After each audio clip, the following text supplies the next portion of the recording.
अरे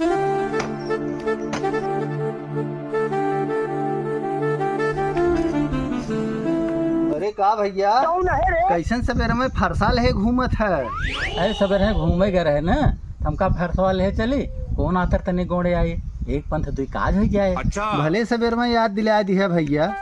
एक पंथ दुई काज के मतलब हम बहुत जने से पूछा, लेकिन क्यों हमें सही से बता नहीं पाए। हाँ, मिलो गरुण मार्ग महमोही कौन भात समझावत तुम। चलो तुम्हें ऐसे में एक अर्थ बता दे, तू जिंदगी बिछरबन है। बतावा भैया बतावा, वही तो हम सुने चाहत है। तो सुने ध्यान से। मुत्तन सिंह गए मूतन को, मुत्तन सिंह गए मूतन को, और मूतन निकल गए वो पादत, पादत पादत हक दिया एक पंथ थी। समझ गया भैया ना कि फिर से समझाई? अरे नहीं भैया, अब हम समझ गए, अब हम जिंदगी भर न भूला। समझ रहे हो ना? 6 months later